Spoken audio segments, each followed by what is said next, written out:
And we're back. I'm your host, BKP. Good morning from the office, North Georgia's only live online morning show. I've got to scratch my head a little bit, Amanda. I mean, it's Monday. And you know, I started out, Amanda, with saying, how can you not like Monday? Which I love Monday, right? But how can you not like it? And, you know, I have to say, that, do you realize that's a first? That is a first here on FYNTV.com. I have never interviewed, I have had some debate with some Democrats, but I have never interviewed actually a Democrat candidate that's qualified that's going to be on the ballot. That's our first, right there, our first. Okay, let's go briefly here to the Twitter deck and see what the President of the United States has done here recently. And also, let me let you know, 706-889-9700, 706-889-9700. That is our phone number there that you can text me during the show. And that's also our 24-hour hotline number. And then we also have Chief at FetcherNews.com and at Fetcher News, at FYNTV. That's our Twitter feeds there, and YouTube channel, FYNTV Fetcher News. So the Twitter deck here, let me go over a couple things that the President has put out here recently. The chemical attack in Syria, all right? I'm not going to dig too deep into the chemical attack in Syria outside of saying that no, it did not happen because President Donald Trump said last week, that he was considering pulling our troops out of Syria. That's not why it happened. So let's not get all worked up on that. He took on Putin, all right? For those that say he won't call Putin out, and he took on Russia and he took on Iran. Do you realize Assad, all right, and I won't say much more than this, do you realize Assad, okay, excuse me, Assad, Iran, okay, ISIS, Russia/Putin. Do you realize, do you ever sit down and just relax and take a piece of paper and write down all of the things that happened under the Clintons, plural, okay, Hillary, State Department, Barack Obama's watch? On a daily basis, I tell Amanda, because she's here for 2 hours, anything negative about President Trump you want to talk about, please just look at the mess that was left on his desk. And not just a progressive mess. Let's go back to Woodrow Wilson, the father of the progressive movement, okay? Signed the Federal Reserve into law, right? Let's go back there. And it's all on Trump's desk, okay? Many dead, this was yesterday, many dead, including, this is President of the United States Twitter feed, many dead, including women and children, in mindless chemical attack in Syria. Area of atrocity is in lockdown and encircled by Syrian army, making it completely inaccessible to outside world. They can't get in. They've surrounded it. They don't want the outside world in. President Putin, Russia, and Iran are responsible for backing animal Assad. Big price. Okay. Saudi Arabia is ready to side with Israel. Trust me. Okay. To clean the mess up in Syria and clean up Iran. Trust me. They do not. Saudi Arabia does not want to leave Iran the way it is. Okay. This is President Donald Trump. If President Obama had crossed his stated red line in the sand, okay, the Syrian disaster would have ended long ago. animal Assad would have been history. To pay, a big price to pay, though this goes with the first one, open and immediately for medical help and verification, another humanitarian disaster for no reason. All right. So 12 hours ago, President of the United States congratulated Patrick Reed on his great and courageous Masters win when Patrick had his amazing win at the Doral 5 years ago. People saw his great talent and his bright future ahead. Now he is a Masters champion, so congratulations from the President of the United States. This is not the 3 hours ago when a car is sent to the United States from China. Ready? When a car is sent to the United States from China, there is a tariff to be paid of 2.5%. When a car is sent to China from the United States, there is a tariff to be paid of 25%. Does that sound like free and fair trade? No, it sounds like stupid trade going on for years. What cars arrive here from China? Now, in the break, I want you to do a search, okay, Amanda? And I want you to ask Google, who we know and love, if the Cadillac car is made in China and shipped to the United States. I want you to ask Google if there's any Cadillacs manufactured in China and shipped to the United States. And then I'd like to know, which I know that if the answer is yes, then that would be the same General Motors that you and I took our tax money and bailed out, that a plant was sent to China to send Cadillacs back. And they want you to believe that the United States, the American taxpayers, have been paid back by General Motors. Now, whenever you have any kind of note on that, just let me know. Interrupt me and let me know. Cars sent to the United States from China, 2.5%. We put on them. Our cars sent to China, 25%. And what did we do this morning? We laid it out for you. We laid it out and said, hey, Bill Clinton let China into the World Trade Organization. Now, I'm going to talk about Scott Pruitt before we leave today.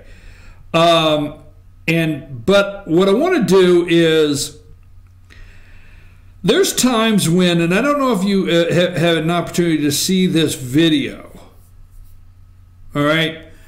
But there's times that no matter what I say, okay, no matter what Rush Limbaugh says, no matter what any conservative out there says, nobody could do it as well as the American people. And this, did you get anything yet? Okay, so I did get one article that I've just pulled up from the New York Post. About 32,000 of the vehicles which sell at the base price of $34,000 of GM have been sold to the U.S. since the company introduced the compact SUV to the market last summer. And that's coming from China? Yes. So China is sending a General Motors car over here? Yeah, it looks like specific SUV vehicles, but this is a 2017 article, so I need to dig a little bit further into this. Dig a little further, but we do have General Motors cars being produced in China sent here, correct? Yes, a good bit. Yeah, a good bit. Hell, you say. How many of you are going to continue to attack this President of the United States? We have no choice.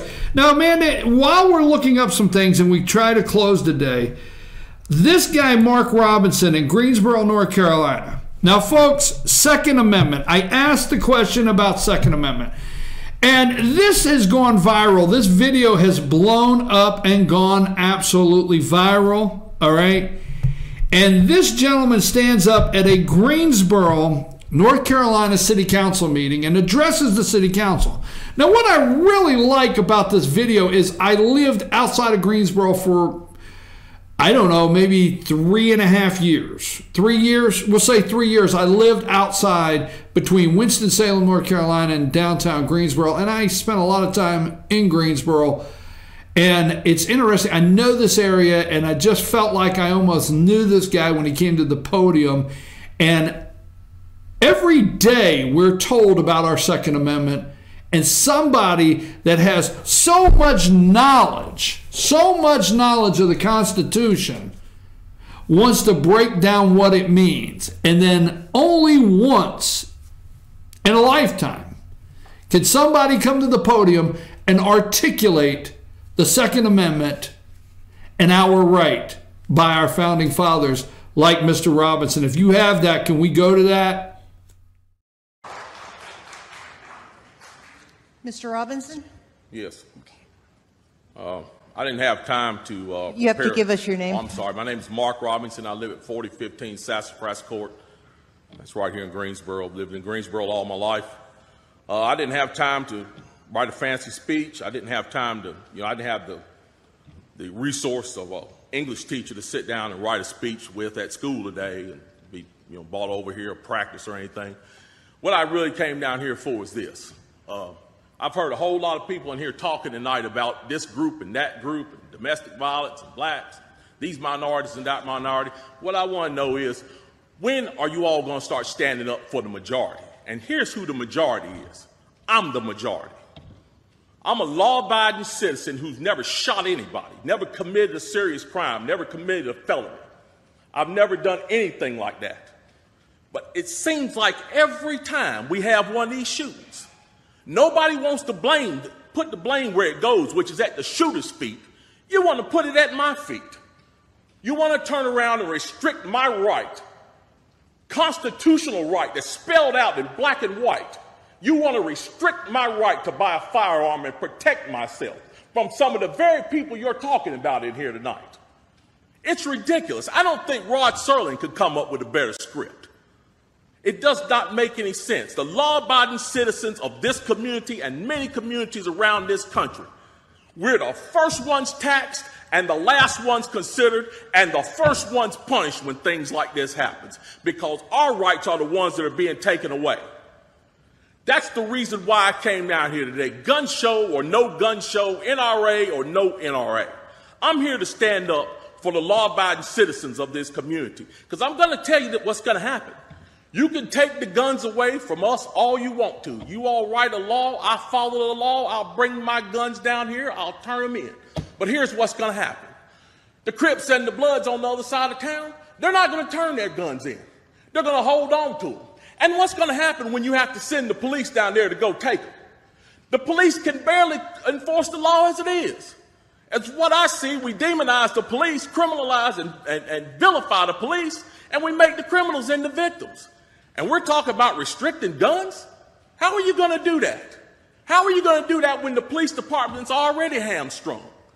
You're not going to be able to go down here and take these guns from these criminals. So the criminals are going to hold on to their guns. They're still going to have them. They're still going to break in my house, and they're still going to shoot me with them. And guess who's going to be the one that suffers? It's going to be me. Well, I'm here to tell you tonight, it is not going to happen without a fight. And when I say fight, I don't mean shots fired. I don't mean fist thrown. I mean I'm going to come down here to this city council and raise hell just like these loonies from the left do until you listen to the majority of the people in this city. And I am the majority. The majority of the people in this city are law-abiding, and they follow the law, and they want their constitutional right to be able to bear arms. They want to be able to go to the gun show and buy a hunting rifle or a sport rifle. There are no military-grade weapons sold at the gun show. An AR-15 is not a military-grade weapon. Anybody that would go into combat with an AR-15 is a fool. It's a semi-automatic .22 rifle. You'd be killed in 15 minutes in combat with that thing. So we need to dispel all these myths, and we need to drop all this division that we got going on here. Because the bottom line is, when that Second Amendment was written, whether the framers liked it or not, they wrote it for everybody. And I am everybody. And the law-abiding citizens of this city are everybody. And we want our rights, and we want to keep our rights. And by God, we're going to keep them, come hell or high water.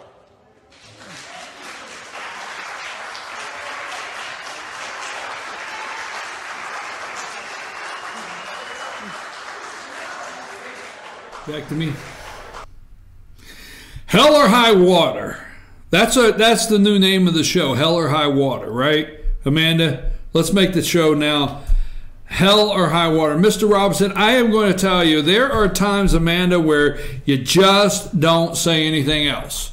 That somebody comes along and frames it up and puts it out there that you don't need to add anything to it.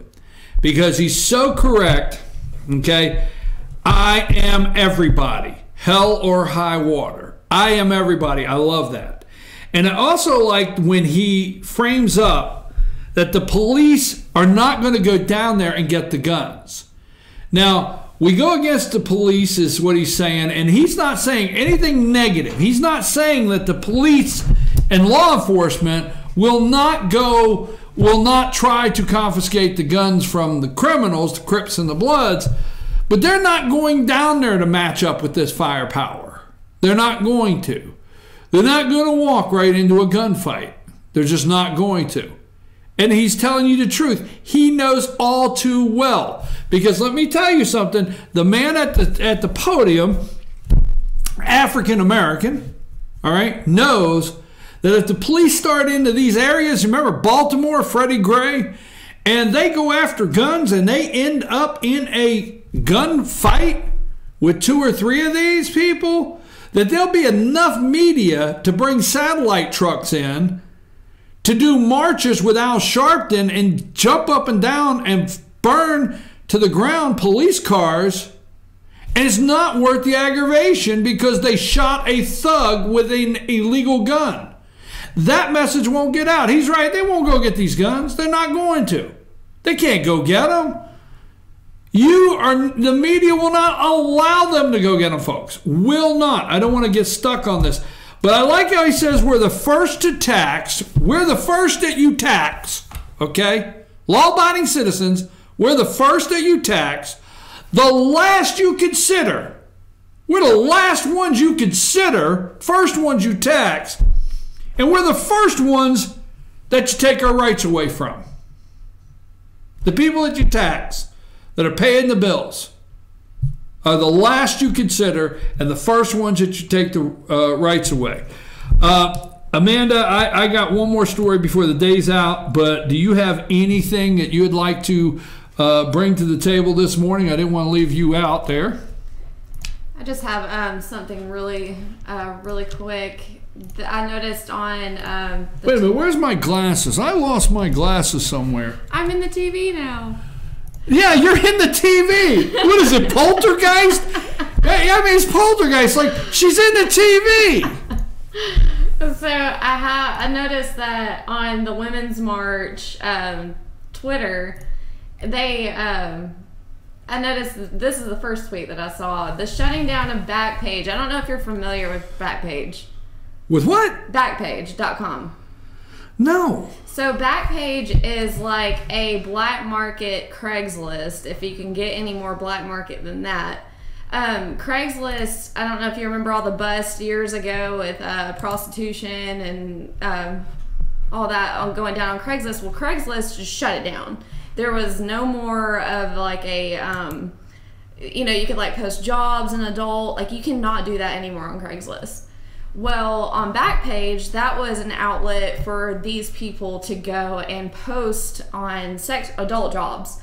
And wait a minute. Where the hell's this story going? Post what kind of jobs? Post adult jobs. Adult jobs? Yes, like adult. Like over, you know what I'm trying to say. Oh my God! And you're in the TV telling all of our folks in the TV. I know that they can post adult jobs, and they shut it down, right? So the FBI came after Backpage because, and this was mostly in Atlanta. About 80% of this was going on in Atlanta, and they were sex trafficking children, like children under 17. Right. It was the majority of Backpage's victims. So Women's March set out a tweet because that has since been shut down by the FBI on Backpage. And the Backpage, I think the guy that started Backpage is actually facing prison time right now. The Women's March tweeted out, the shutting down of Backpage is an absolute crisis for sex workers who rely on the site to safely get in touch with clients. Wait. So Backpage, am I saying this correctly? Backpage. Cage. Page. Yes. I thought you go like, damn, Backcage, down to the back. Batcave. I didn't know. Backpage, okay? Page, P-A, all right. Yeah. So let me get this right. So the Backpage is a place for adult workers. Yes. And it was found to be a avenue. Kind of a Craigslist spinoff. An avenue, but a Craigslist spinoff, an avenue for sex trafficking. Right. And the FBI shut it down. Yes. Well, that portion of Backpage has been shut down. That portion. But women's groups are upset that it was shut down. Why? Yes. Okay. Sex workers' rights are women's rights, is what Women's March posted. Sex workers' rights are women's rights. So these women of the Women's March are advocating prostitution. Not only prostitution, but prostitution of minors. This is not just for adults. We're talking about an outlet of cartel prostitution, like real sex trafficking, Russian prostitution. This is such a and not only is this horrifying and dangerous, but this goes on right in our back door in Atlanta. The big majority of the 7 cities who have sex trafficking, Atlanta is second next to New York. So the left is trying to take my guns and advocate prostitution. And advocate prostitution. Yes, which, I mean, if you're a feminist, you want to advocate a profession that hurts you as a woman. I just don't understand what they're trying to say. That it's your right to be a prostitute, but you also don't want to be demeaned by men. What do you want? Got it. I got it. I thank you for that story. That is an amazing. I mean, I am so glad you brought that. Backpage has been shut down by the FBI, and women's groups, the left, are upset because prostitutions have rights too, right? Prostitutes have rights too, but sex trafficking is what we're trying to stop. Yeah. Listen, let's go to break because I got 2 more stories I want to do, and I really need to grab a break to set something up. But you don't want to leave. I want to give you a final statement this morning that I want you to stay for. Please take us to break.